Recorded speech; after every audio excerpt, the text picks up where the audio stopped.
Hey everyone, welcome to MicroTeach number 5. This week we're going to be going over memory, and more specifically the systems of memory.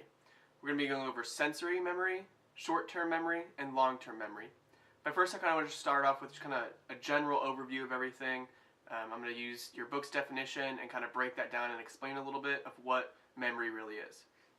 So kind of just starting off, your book defined memory as a series of active systems that receive, store, organize, alter, and recover information.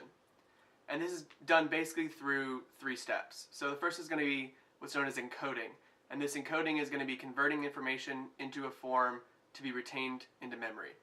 So this information is going to come in, be encoded, and then second it's going to be stored. And this storage is going to hold this information for later use. Finally is going to be the retrieval, which is going to be you recovering this stored information and then using it. So if you can think about it as you watching this video, you are taking in the information, you're encoding it into your memory, you're storing it, and then hopefully later on your test you're able to retrieve that information and then have it readily available to use. That's just kind of the overall view and the overall process of memory and how it all works together. And there are a couple ways that can go wrong. But first, we're going to kind of dive into sensory memory. So sensory memory is going to be the very first sensory input, the sensory impression. This is only going to be a few seconds, but it's going to be an exact copy. So if you think about watching your favorite TV show, and you watch a scene and then you pause it, you kind of close your eyes and think back, you can pretty much replay that scene in your mind. And you can do it through first what would be iconic memory, which is going to be a mental image, so you could actually see those those characters walking through the scene, maybe moving their lips. And the second is going to be echoic memory, which is going to be them actually talking, you actually hearing those lines in your memory. And kind of the two together make up what is known as sensory memory. Now, it's kind of important to note that iconic memory, the mental representation, is only going to last about half a second, so it's pretty quick. And then the echoic memory is a little bit longer, sitting at 2 seconds. So next we're going to go over short-term memory. And short-term memory is going to hold very small amounts of information, a little bit longer than sensory, but not as long as long-term. And it's going to hold that information for upwards of 12 seconds. So short-term memories are most commonly encoded phonetically, which is going to be auditory.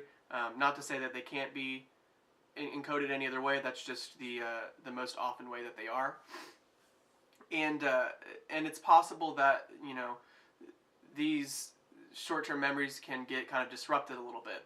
So there's what's known as interruption, which your book uses a great example of your friend giving you a phone number, and you're trying to remember it real quick to call it, and then halfway through they ask you a question and you answer it and then you forget what the number is. This is going to be kind of interrupting that process of that short-term memory of what's known as maintenance rehearsal. So it's interrupting this maintenance rehearsal, which is repeating information over and over to keep it in your short-term memory. So you're repeating those numbers over in your head to keep it there as long as possible before you forget it. So having something interrupt that and come into it can kind of make it more difficult to remember, because there's more information and then you aren't rehearsing it. So it's possible to forget it. There's also what's known as decay, which is basically a lack of this maintenance rehearsal as well, but just because of time. So it's doing this maintenance rehearsal, but then stopping it and trying to start it again is going to be difficult, because that time lapse has not allowed you to continuously rehearse it, and so things can be forgotten just because of the time gap. But in a larger scale for short-term memory, rote rehearsal is basically talking about almost like flashcards for a test. So you're learning by this repetition. You're able to look at a card and attach one piece of information to another, and repeat it over and over in your head, and then store that into long-term through this repetition process. There is kind of one more important term in short-term memory, which is going to be elaborative processing, which it kind of touches on what I said, which is establishing links between two. So it's not only establishing maybe a term to a definition, but establishing one term to another and thinking more critically about one topic to kind of solidify it more into that memory, into that knowledge that you can carry over. Talking more into the capacity of long-term memory, we have Miller's magic number, which it doesn't deal so much about the duration that short-term memory actually lasts, but is more so concerned about the information bits, and information bits are just kind of little units of information. So they can be numbers, letters, words, really anything, but it's just a bit of information. And the plus or minus 7 is Miller kind of through his research found that on average, some people are more, some people are less, but on average, people have about 7 plus or minus 2 capacity for their short-term memory in their bits of information. So this could be, phone numbers. If I give you a string of 7 or 9 phone numbers for a phone number, you can kind of remember that. But anything more than that, definitely, people start to see a drop-off on their performance. He kind of theorizes through this that the best way to remember information is what's called chunking, which is splitting up a series of number into smaller groups. So if I give you 16 different numbers, instead of trying to remember 16 individual numbers, you can kind of chunk it into groups of 4 maybe, and so then those bits are reduced from 16 actually down to 4. So that kind of plays into his number to where you may have plus or minus 7, but if you're really good at chunking information, you can actually reach that 7 with a large actual number. So it's just a good way to engage in reducing that bit count essentially. But we're gonna go into long-term memory now, and that's going to be involved with really what your book calls an unlimited capacity of memory. And this holds information over a lengthy period of time. It holds information over your entire life, really. And typically these memories are encoded on the basis of meaning, which is kind of what short-term memory is getting at. That repetition and that elaborative processing is getting at this meaning where we're trying to establish information into something that connects to something else that provides stronger meaning, so we're able to better retain it. And so that's all of really long-term memory, is that we've gone through that process, it's been successful, and then now we're able to associate this chunk of information into many different areas for an extended period of time. So your book kind of briefly touches on culture. I'll kind of touch on a little bit. Basically what it was saying is that American memories are generally more self-centered just because of the individualistic culture, whereas Chinese cultures, which are very much more collectivist, are more interested in the us. So taking in memories, when you think about an experience, from an American side, you might think more about how did I feel in that scenario versus how everybody else was, how it impacted everybody just in your memory. That's basically just the culture side. We won't really get too much into it. We'll go ahead and move on to storage though. So actually many events never get past the sensory or short-term memory, which is really a good thing in a lot of ways, because if you would remember everything, there are some case studies on people who do remember everything.